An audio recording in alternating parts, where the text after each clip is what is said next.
क्या पूछना चाहते हैं? सभी को नमस्ते कहूँगा सबसे पहले तो।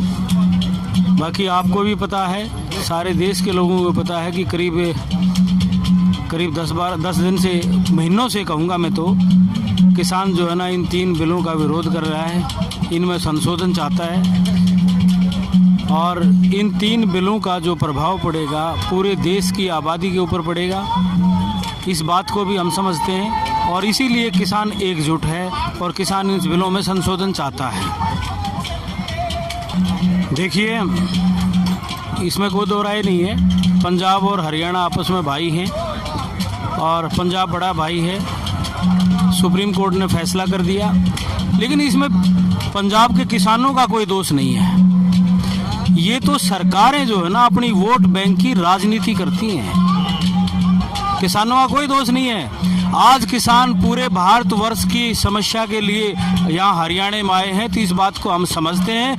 ये किसानों की समस्या है, पूरे देश के उपभोक्ताओं की समस्या है, इसलिए सारा हरियाणा साथ है और पूरा देश साथ है। जहाँ तक SYL की बात है, मैं आपको बता देना चाहता हूँ, ये मसला भी इन राजनीतिक लोगों ने, नेताओं ने उलझाया हुआ है अपनी राजनीति बचाने के लिए। और इसमें मैं तो केंद्र सरकार को ही कटघरे में खड़ा करता हूँ।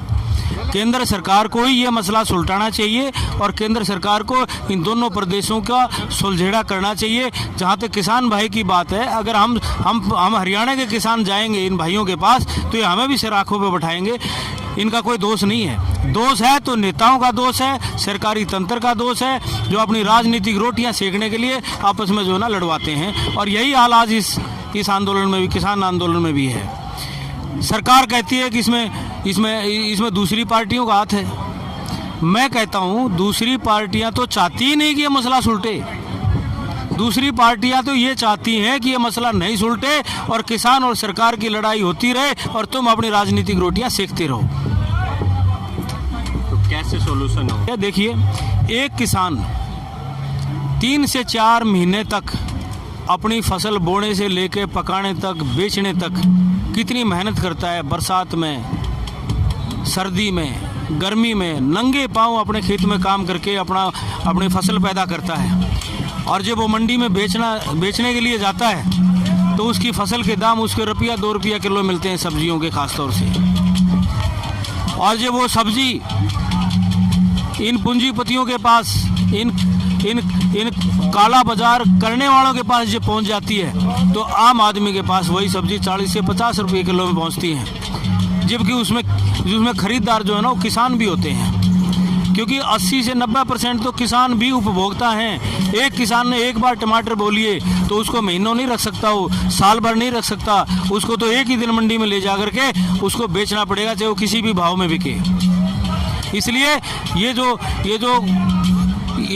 जो जमाखोर हैं, ये जमाखोर किसान को भी मारते हैं और आम उपभोक्ता को भी मारते हैं। और इस किसान को बचाने के लिए, आम उपभोक्ता को बचाने के लिए सरकार को चाहिए किसानों के लिए MSP दें और आम उपभोक्ता के लिए MRP दें, ताकि ये काली बाजारी रुके और इस देश के अंदर, किसान प्रधान देश के अंदर, जितने भी किसान से लेकर के उपभोक्ता तक के जितने भी लोग हैं वो बराबर मुनाफा कमा करके अपनी रोटी रोजी को कमाएं और हर वर्ग खुशहाल रहे।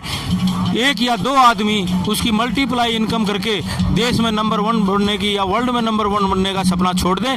अपना देश के लोगों को समझ के काम करें, राष्ट्र हित को समझ के काम करें, ये मेरी प्रार्थना है। और मैं प्रधानमंत्री जी से भी, सरकार से भी अपील करता हूं कि बहुत दिन हो गए, किसान भी परेशान है, जनता भी परेशान है, लेकिन सबसे खुशी की बात यह है कि जितने भी ये किसान बैठे हुए हैं सारे के सारे संयम में हैं, सारे के सारे अनुशासित हैं, किसी भी जनता को कोई परेशान नहीं कर रहा, आराम से जो है ना अपना शांतिपूर्वक धरना दे रहे हैं। इसलिए मैं प्रधानमंत्री जी से कहूँगा कि इस किसानों की समस्या को अपनी निजी समस्या मान करके, राष्ट्र के हित की समस्या मान करके इसका समाधान करें। किसानों के लिए MSP घोषित करें, आम आदमी के लिए MRP घोषित करके इस देश को समृद्ध बनाएं।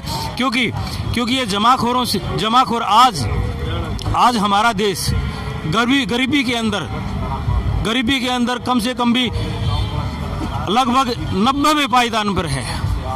और कुछ लोग कहते हैं हम वर्ल्ड में दूसरे नंबर पर होंगे, तीसरे नंबर पर होंगे। देश होना चाहिए वर्ल्ड में पहले नंबर पर, दूसरे नंबर पर कोई व्यक्ति नहीं।